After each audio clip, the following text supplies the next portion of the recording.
बगैर किसी दूरबीन या टेलीस्कोप के सिर्फ कागज और कलम की मदद से एक नया प्लेनेट डिस्कवर किया गया। ये कारनामा आज से 175 साल पहले फ्रेंच एस्ट्रोनॉमर रुबेन लिवेरिये ने अंजाम देकर पूरी साइंटिफिक कम्युनिटी को हैरत में डाल दिया। लेकिन आखिर कैसे? नाजरीन, इस कहानी की शुरुआत एक सेब से होती है जो मशहूर जमाना फिजिसिस्ट सर आइजैक न्यूटन के सामने दरख्त से टूटकर जमीन पर गिरा था। ये मंजर देखकर वो गहरी सोच में पड़ गए कि आखिर सेब टूटकर साइड पर या ऊपर क्यों नहीं गया, सीधा नीचे ही क्यों आया। इसी वाक़े की बुनियाद पर उन्होंने यूनिवर्सल ग्रेविटेशनल लॉ बनाया, जिसके मुताबिक स्पेस में कोई भी दो ऑब्जेक्ट्स आपस में एक दूसरे को अट्रैक्ट करते हैं। जिसका मास ज्यादा होगा उसकी ग्रेविटी भी ज्यादा होगी और वो छोटे मास को अपनी तरफ अट्रैक्ट करेगा। इस अट्रैक्शन को कुव्वत कशिश या फिर ग्रेविटी कहा जाता है। यही ग्रेविटेशनल लॉ सिर्फ हमारी दुनिया तक ही महदूद नहीं है, बल्कि ये पूरे सोलर सिस्टम और यूनिवर्स पे भी अप्लाई होता है। इसकी सबसे बड़ी और आसान एग्जाम्पल हमारे सोलर सिस्टम की है। सूरज के गिर्द घूमने वाले तमाम प्लैनेट्स सूरज से छोटे हैं, इसी वजह से वो इसकी तरफ अट्रैक्ट होते हैं और एक खास ऑर्बिट में इसके गिर्द चक्कर लगाते रहते हैं। हमारा चांद भी इसी ग्रेविटेशनल लॉ के तहत जमीन के गिर्द चक्कर लगाता है। जमीन जो चांद से कई गुना बड़ी है, वो चांद को अपनी तरफ अट्रैक्ट करती है। दूसरी तरफ चांद बेशक ही छोटा है, लेकिन कुछ न कुछ ग्रेविटी उसकी भी है। चांद की ग्रेविटी इतनी तो नहीं है कि वो अर्थ को अपने ऑर्बिट से हिला सके, लेकिन वो समंदर के पानी को अपनी तरफ खींचती है, जिसकी वजह से समंदर में लहरें पैदा होती हैं। अगर एक मिनट के लिए ये सोच लिया जाए कि चांद हमारी जमीन के गिर्द गर्दिश नहीं कर रहा बल्कि सिर्फ रुका हुआ है, तो मालूम है इसका नतीजा क्या होगा? चंद मिनटों में ही चांद हमारी जमीन से आ टकराएगा। जी हाँ, जहाँ अर्थ की ग्रेविटी उसको अपनी तरफ खींचती है, वहीं उसके ऑर्बिट करने की वजह से, गोल चक्कर लगाने की वजह से एक फोर्स पैदा होती है जो इसको बाहर की तरफ धकेलती है। इस फोर्स को सेंट्रीफ्यूगल फोर्स कहा जाता है। चांद की सेंट्रीफ्यूगल फोर्स और अर्थ की ग्रेविटी दोनों इक्वल हो जाने की वजह से ही चांद अपने फिक्स्ड ऑर्बिट में गर्दिश करता है। इसी तरीके से ही तमाम प्लैनेट्स भी सूरज के गिर्द ऑर्बिट करते हैं। न्यूटन के इस ग्रेविटेशनल लॉ पे कई एक्सपेरिमेंट्स हुए, रिसर्च हुई और ये साबित हुआ कि हमारी कायनात का पूरा निजाम इसी लॉ पे डिपेंड करता है। ये बात हो रही है साल 1840 की, जब हमारे सोलर सिस्टम का आखिरी प्लेनेट यूरेनस हुआ करता था। हमारे अर्थ से 4 गुना बड़ा ये प्लेनेट कुछ ही अरसे पहले 1781 में एक टेलीस्कोप की मदद से डिस्कवर किया गया था। लेकिन इस प्लेनेट के इस सैयारे के ऑर्बिट में एक अजीब सी गड़बड़ नोटिस की गई। गड़बड़ ये थी कि ये न्यूटन के ग्रेविटेशनल लॉ पे पूरी तरह अमल नहीं कर रहा था। ये अपने ऑर्बिट में एक खास पॉइंट पे आकर अपने आप इधर उधर होने लगता। ग्रेविटेशनल लॉ जिसकी वजह से पूरी यूनिवर्स का सिस्टम चल रहा है, भला सिर्फ एक प्लेनेट उसके खिलाफ कैसे काम कर सकता है?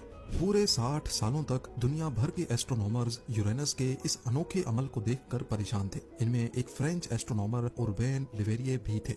वो सारी रात यूरेनस को स्टडी करते रहते, लेकिन उसका ग्रेविटेशनल लॉ के अगेंस्ट हरकत करना और अपने ऑर्बिट से निकल जाना उनकी समझ से भी बाहर था। लिवेरिये का कहना था कि ऐसा सिर्फ एक कंडीशन में मुमकिन हो सकता है कि जिस पॉइंट पे यूरेनस अपने ऑर्बिट से निकलकर ऊपर नीचे मूव करता है, वहाँ उसके करीब कोई बहुत बड़ा मास या प्लेनेट हो। लेकिन मसला तो यही था कि किसी को भी उसके आसपास कोई प्लेनेट नजर नहीं आ रहा था। हत्ता के कुछ एस्ट्रोनॉमर्स ने तो ये भी कहना शुरू कर दिया कि न्यूटन के ग्रेविटेशनल लॉ में कोई चीज मिसिंग है, शायद ये लॉ ही गलत है। लिवेरिये, जिन्होंने अपनी ज्यादातर जिंदगी स्टार्स और प्लेनेट पर रिसर्च करके गुजारी थी, वो अपनी बात पर डटे रहे कि ग्रेविटेशनल लॉ बिल्कुल सही है और यूरेनस को कोई दूसरा प्लेनेट अपनी तरफ अट्रैक्ट कर रहा है। 23 सितंबर 1846 की रात को लिवेरिये मामूल के मुताबिक दोबारा आसमान की तरफ देखकर गहरी सोच में मुब्तला थे। अभी उन्होंने एक कागज और कलम उठाया और लंबी चौड़ी मैथमेटिकल कैलकुलेशन करने में मसरूफ हो गए। जब कैलकुलेशन का रिजल्ट आया तो उन्होंने यूरेनस के पास एक पिन पॉइंट लोकेशन की निशानदही की। उनका कहना था कि इस पॉइंट पर जरूर कोई दूसरा प्लेनेट यूरेनस के करीब मौजूद है। न सिर्फ उसकी पोजीशन, बल्कि लिवेरिये ने उस प्लेनेट का मास भी कैलकुलेट किया और ये नतीजा निकाला कि इस सीक्रेट प्लेनेट का मास भी यूरेनस जितना ही है। जब उन्होंने ये तमाम डिटेल्स पब्लिक कर दी तो इस थ्योरी को अपोज करने वाले एस्ट्रोनॉमर्स ने लिवेरिये का ठीक ठाक मजाक बनाया, क्योंकि यूरेनस के करीब बज़ाहिर ऐसा कोई प्लेनेट मौजूद ही नहीं था। उन्होंने ये तमाम डिटेल्स बर्लिन में मौजूद उस वक्त की सबसे बड़ी ऑब्जर्वेटरी को भेजी और उनसे रिक्वेस्ट की कि स्पेस के ठीक इस खास हिस्से में यूरेनस के करीब किसी ताकतवर टेलीस्कोप से देखा जाए। बर्लिन ऑब्जर्वेटरी के डॉक्टर यूहान गॉटफ्रीड गेल ने जब आसमान के उस खास हिस्से में देखा तो उनको भी अंधेरे आसमान के सिवा कुछ ना दिखा। लेकिन जब थोड़ा मजीद फोकस किया गया तो वाकई ठीक लिवेरिये की बताई हुई जगह पर एक नीला सैयारा तैर रहा था। इसका साइज वाकई यूरेनस ही था, यानी इसमें हमारे अर्थ जितने 4 प्लैनेट्स फिट आ सकते हैं। यूं समझ लें कि अगर अर्थ एक टेनिस बॉल है तो इसका साइज बास्केटबॉल जितना था। लिवेरिए की प्रिडिक्शन और कैलकुलेशन बिल्कुल एक्यूरेट थी। सोलर सिस्टम का 8वां प्लैनेट ढूंढा जा चुका था, जिसको आज हम नेपट्यून के नाम से जानते हैं। नेपट्यून वो पहला प्लैनेट है जिसको किसी टेलीस्कोप से नहीं बल्कि मैथ्स के फॉर्मूलाज, एक पेपर और कलम की मदद से ढूंढा गया। ये प्लैनेट लिवेरिए से पहले मशहूर जमाना एस्ट्रोनॉमर और टेलीस्कोप के इन्वेंटर गैलीलियो ने भी देख रखा था, लेकिन गैलीलियो हमेशा इसको एक स्टार मानते थे। उन्होंने अपनी कई ड्राइंग्स में इसको ड्रॉ भी किया था, लेकिन सिर्फ एक स्टार की हैसियत से, किसी प्लैनेट या सैयारे की हैसियत से नहीं। यही वजह थी कि इसको डिस्कवर करने का सारा क्रेडिट गैलीलियो के बजाय लिवेरिए के पास ही गया। क्रेडिट तो इनको बेशक मिल ही गया था, लेकिन वो हमेशा चाहते थे कि इस प्लेनेट का नाम भी उनके अपने नाम लिवेरिए से जोड़ा जाए। पर क्योंकि उस वक्त प्लैनेट्स और स्टार्स के नाम हमेशा देवताओं के नाम पे रखे जाते थे, इसी वजह से कई लोगों को इस नए प्लैनेट का नाम लिवेरिए से जोड़ने पर एतराज था।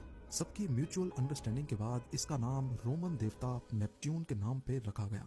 1989 में नासा का वॉयेजर 2 स्पेसक्राफ्ट पहली बार नेपट्यून के पास से गुजारा गया। 3000 मील दूर से वॉयेजर 2 ने नेपट्यून की कई फोटोग्राफ्स कैप्चर की। ये हमारे सोलर सिस्टम का सबसे दूर और सबसे आखिरी प्लेनेट है। यूं समझ लें कि अगर अर्थ से सूरज का डिस्टेंस 1 एस्ट्रोनॉमिकल यूनिट है तो नेपट्यून सूरज से 30 एस्ट्रोनॉमिकल यूनिट्स दूर है। सूरज से इतना दूर होने की वजह से ही यहाँ का टेम्परेचर -190 डिग्री सेल्सियस रहता है। नासा के मुताबिक ये बर्फ का बहुत बड़ा जाइंट है जहाँ हर वक्त तूफान चल रहे होते हैं। ऐसे तूफान जिनकी स्पीड 2000 किलोमीटर पर आवर तक पहुँचती है।